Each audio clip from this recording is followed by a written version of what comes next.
Mesdames, Messieurs, bonsoir.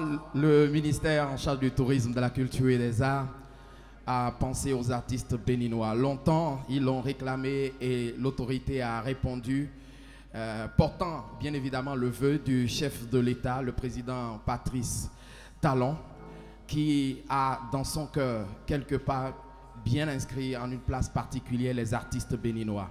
Et c'est avec eux que nous célébrons les fêtes de fin d'année, notamment Noël. Et cette date n'a pas été choisie de façon anodine.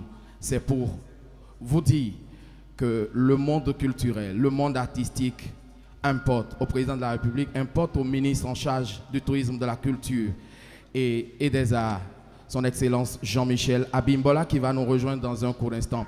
Mais avant, mesdames et messieurs, puisque de ponctualité il s'agit, de changement dans les habitudes il s'agit, plus aucun spectacle béninois, surtout organisé par le ministère du Tourisme et de la Culture, ne démarrera en retard. Nous avons dit 18 h.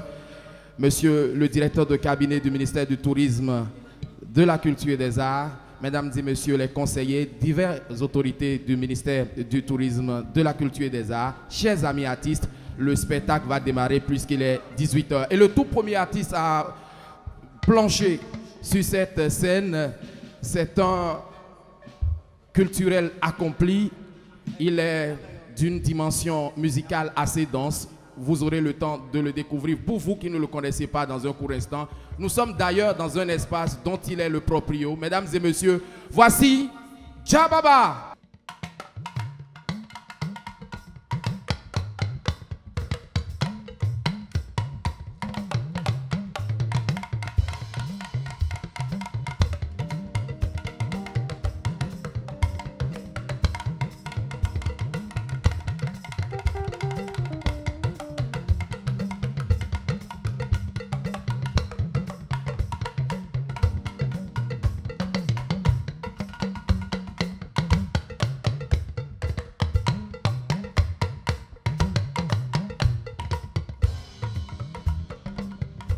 I'm on way, I'm on way, I'm on way, I'm on way, I'm on way, I'm on way, I'm on way.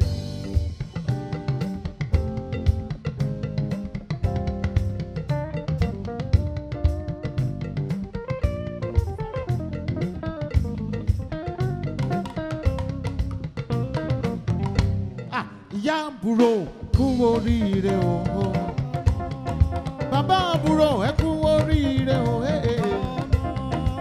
ẹni ọmọ òun kò náwó rẹ̀ sókè kárí, ọmọ òun mi èmi náwó mi o,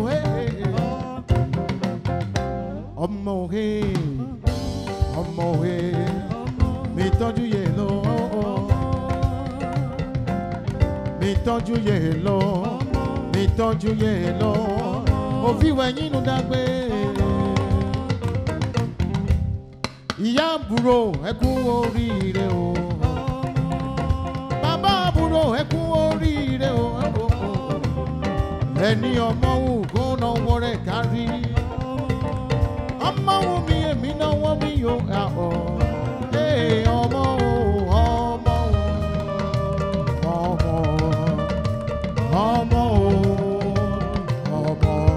Elédùmarè fún wa lọ́mọ o, ọmọ o, ọmọ o, ọmọ, ọmọ o, ọmọ, Elédùmarè fún wa lọ́mọ o, wáyà.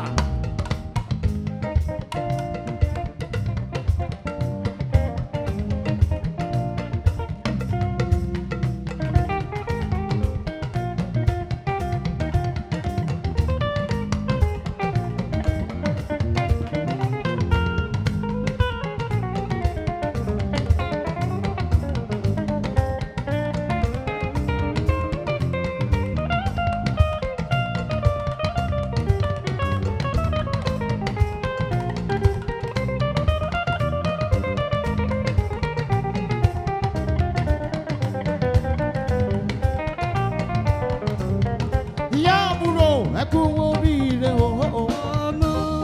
bàbá àbúrò ẹ kú oríire òwe. Ẹni ọmọ ògo náwó rẹ̀ kárí òwò. Ọmọ wù mí èmi náwó mi òwe. Ọmọ o, ọmọ o, ọmọ, ọmọ o, ọmọ. Elédùmarè fún wa lọ́mọ o, ọmọ, ọmọ o, ọmọ o, ọmọ, ọmọ o, ọmọ. Elédùmarè fún wa lọ́mọ o. Elédùmarè wá fún wa lọ́mọ rere ọmọ. Elédùmarè fún wa lọ́mọ o. Ọmọ rere ayé ọmọ rere là ń dúkẹ́ o. Ọmọ ọmọ ọmọ ọmọ ìjọ tún sálẹ̀ àlẹ́kọ̀ọ́ ìjọ wálé àlẹ́kọ̀ọ́ ọmọ ọmọ ọmọ ọmọ ọmọ rere ayé ọmọ rere láyé ọmọ. Elédùmarè fún wa lọ́mọ.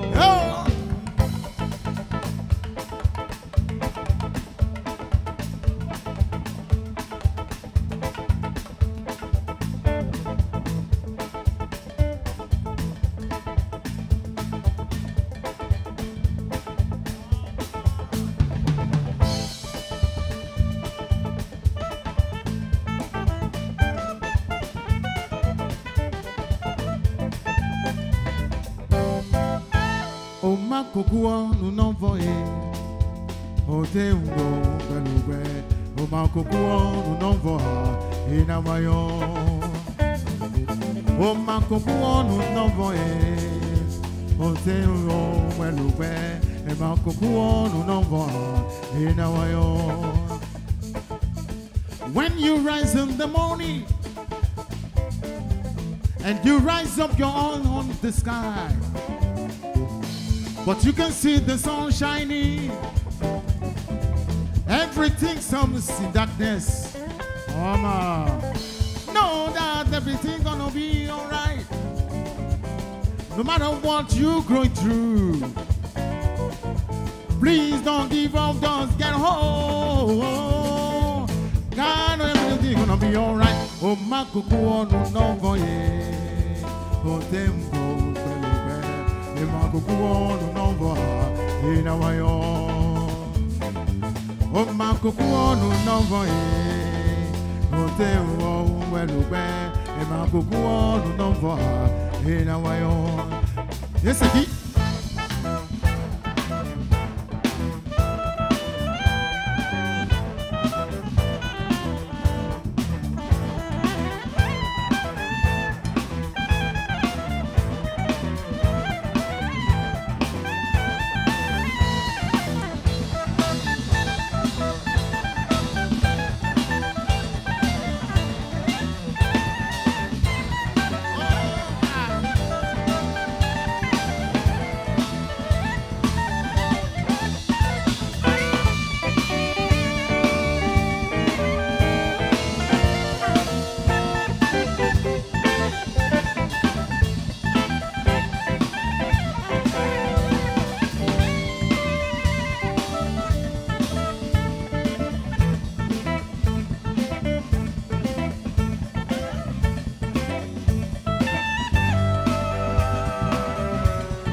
Pẹ̀lú mọ̀gbọ́lọ́ èpò wẹ̀ pé ọ̀nà lé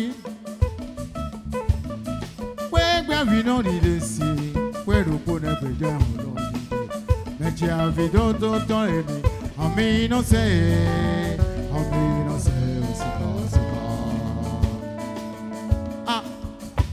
Òtọ́gbó mi tán lẹ́yìn yẹ kó jìyà ẹ̀ yẹ jìyà kákákákákákákákáká wọ́n jìyà káká.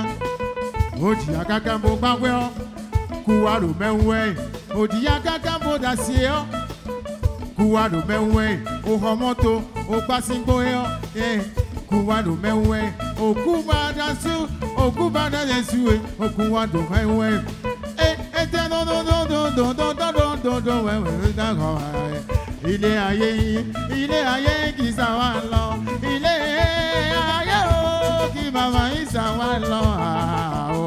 Yenada, so that Bello Bombolo e Bowe. Where on Ali, or where are we on it here? Where do we have we done?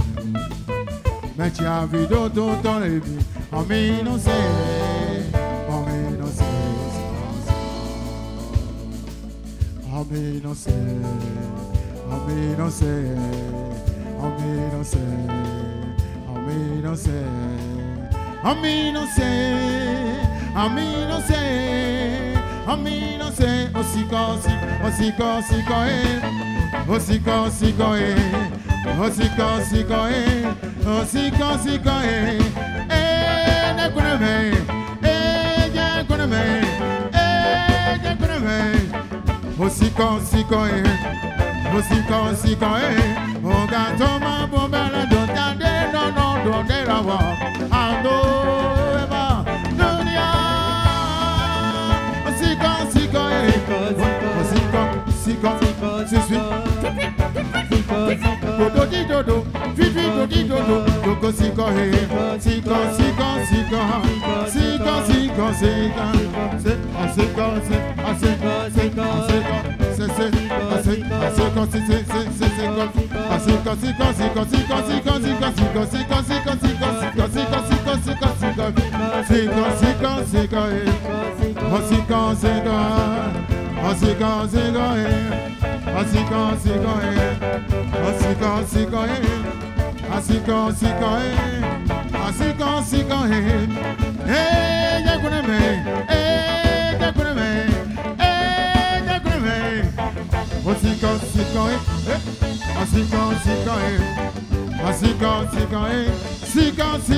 Merci beaucoup. Mesdames et messieurs, les actions artistiques au profit des acteurs culturels se poursuivent. Vous le savez, il ne s'agit pas que de la musique. La danse a eu son clin d'œil, le théâtre a eu son clin d'œil également. Plusieurs autres secteurs artistiques, dont les arts plastiques et autres arts, ont eu donc cette pensée, cette main bienveillante du ministère du Tourisme, de la Culture et des Arts. Mesdames et messieurs, chers amis internautes, puisque nous sommes en direct en ce moment sur Facebook via la page Kokou Claude Balogun, voilà, donc si vous avez des amis ou parents qui n'ont pas pu faire le déplacement, vous pourriez leur envoyer le lien du direct de ce concert. Kokou avec K, Kokou Claude Balogun. Bien, le concert va se poursuivre. Vous avez vu la mise en place déjà en cours derrière moi. Les instruments qui sont positionnés par-ci et par-là nous donnent déjà une idée, un aperçu de ce qui va suivre. Aujourd'hui, le Sénégal ne peut plus se targuer seul d'être les métronomes du maniement des percus, du bois, puisque nous avons un groupe désormais au Bénin qui fait la fierté du 229 en matière de percus, de la rythmique synchronisée sur des tam-tams de diverses sonorités. C'est ce que nous font les gaillards, les vaillants gaillards de Wood Sound. Merci de les recevoir.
Oh, Ohio, Ohano to Kigona Beto, and they give it on you. Amen.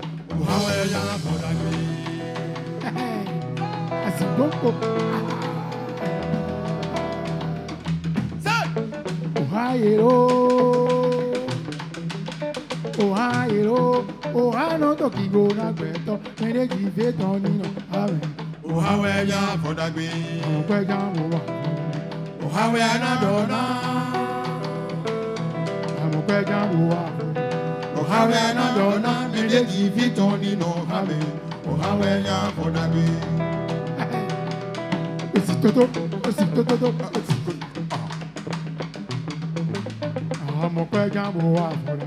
Ohio, Anadona.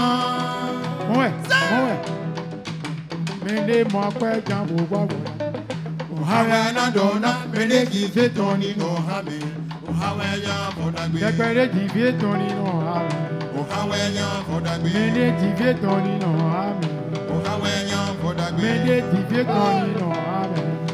Ohio, Podagbe.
Ohio, Ohio, Doki Gona Beto, Mene Jive Tony no Amen. Ohio, Podagbe.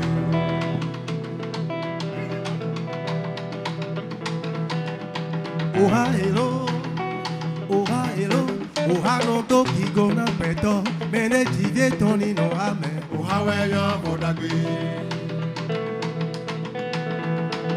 Loi mon père Jambo Bakanko. Ohio, Anadona. Yemene mon père de Jambo Bakanko. Ohio, Anadona, and they give it on you. Amen. Ohio, Podagbe.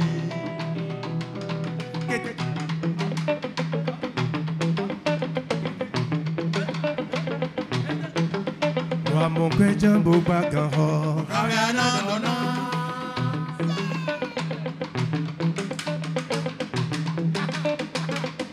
Yemene mon père de Jambo Bakanko. Ohio, Anadona, and they give it on you.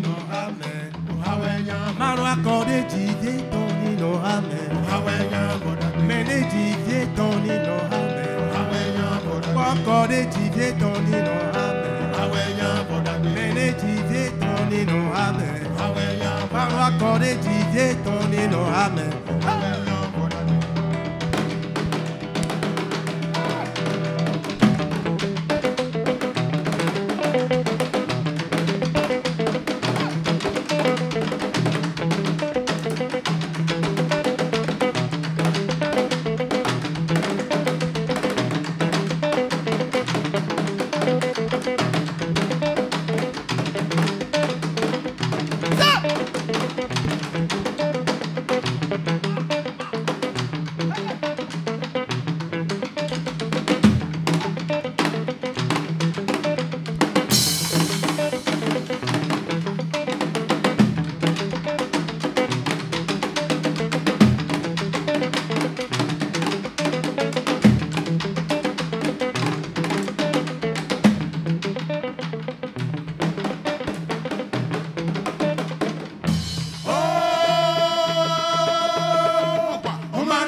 Il y a des Béninois ici, j'espère.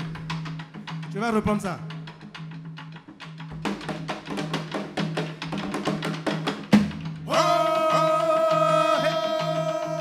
Omaro warunde, mwajaka warunde, mwajaka warunde. Manokwe bonara webi mwajaka warunde.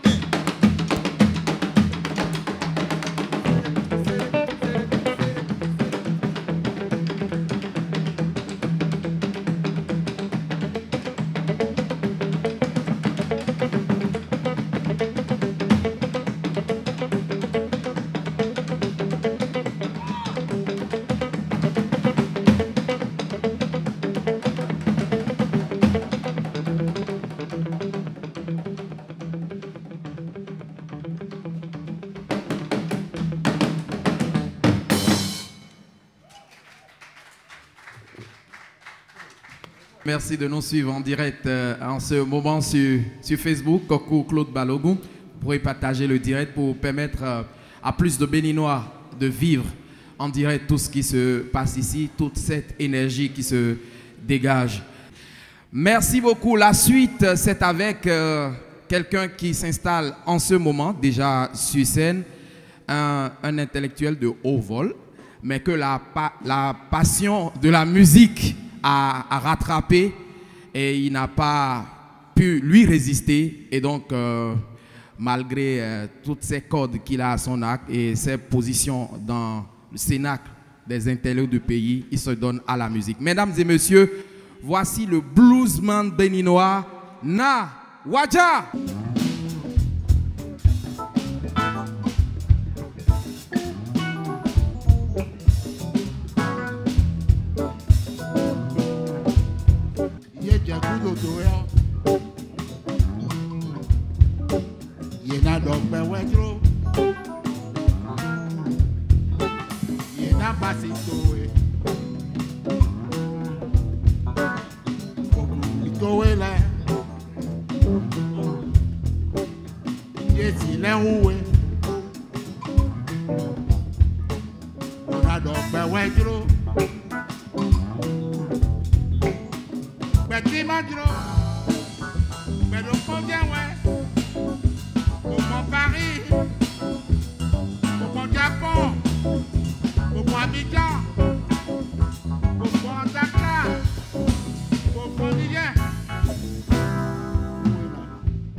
Chers amis internautes en direct, chers amis du monde culturel, la soirée va se poursuivre. Et je peux vous rassurer que nous avons plus d'une trentaine de belles brochettes. La crème de la musique béninoise à vous dérouler ce soir. Gardez votre position, vous ne serez pas déçus. La mise en place qui se fait en ce moment, juste derrière moi, est celle, je ne sais combien de superlatifs on peut les auréoler. Je le dis avec statistiques bien contrôlées, outre Angélique Kidjo et Asso Babilas, ce sont les ambassadeurs de la musique béninoise ayant posé leur valise dans le plus de destinations au monde. Mesdames et messieurs, chers amis du monde culturel, c'est avec un immense plaisir que je voudrais vous introduire le groupe qui a dans son escarcelle assez de prix. Le plus récent, c'est le prix du public au Festival de Carthage qu'ils ont reçu en Tunisie pour le Bénin. Mesdames et messieurs, voici le Gangbe Brass Band.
Juste derrière le Gangbe Brass Band qui nous a fait une belle mixture de leur savoir-faire musical, nous allons recevoir deux jeunes béninois qui ont commencé à arpenter les scènes d'ici et d'ailleurs. Il est environ 5 ans. Deux jeunes qui se sont retrouvés à l'Institut français dans une balade et qui se retrouvent avoir un prénom en commun, Landry. L'autre clarinette, l'autre à la guitare et quelques fois au saxophone. Ils ont donc décidé de faire chemin ensemble et au-delà de leurs prénoms qui font une convergence entre les deux individus, ils ont décidé de conjuguer leur savoir-faire musical. Mesdames et messieurs, pour votre plaisir ici à Africa Sonti, voici Landry Plus.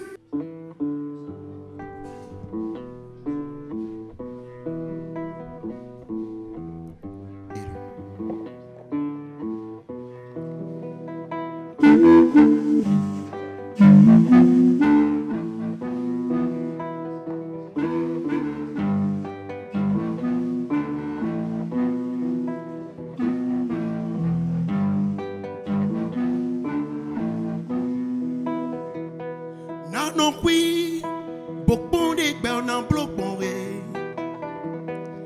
Non, oui, beaucoup de bernard bloqué. Non, oui, beaucoup de bernard bloqué.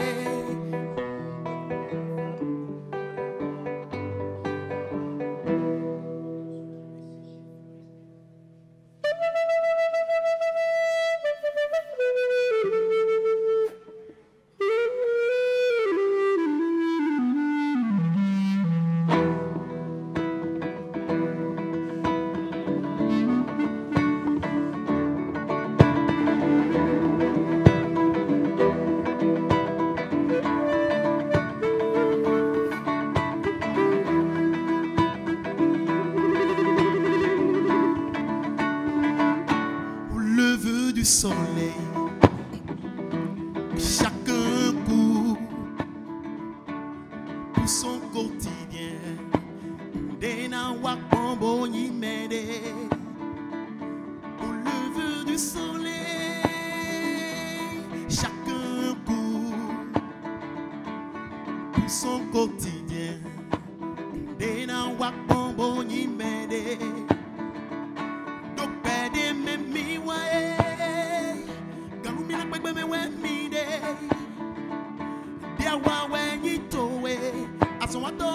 Seul le travail libellant.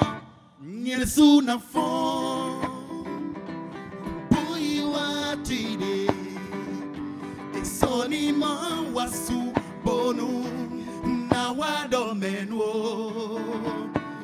Oui le sous na fond pour y watide et soniment wasu bonu na wadomeno.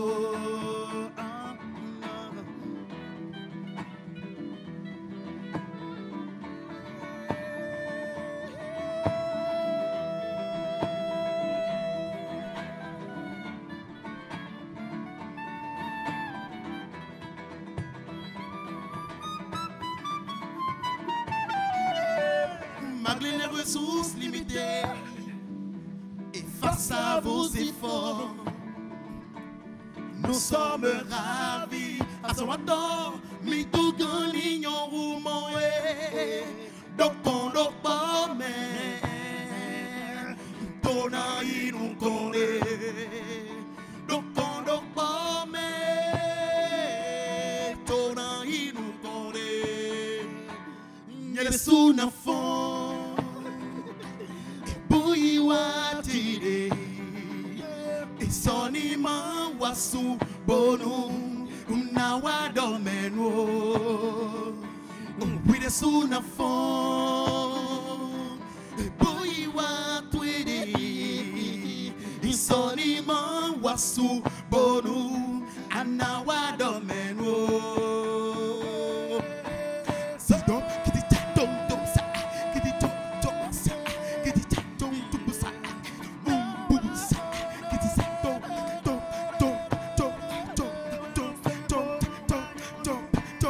Oh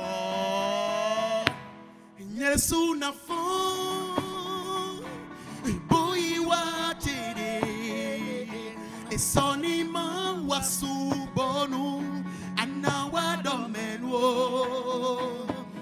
wile suna fon boy wa twere e sonima wasu bonu anawa domenwo melon patapon when badawa badawa badawa zanta tutu we badawa badawa badawa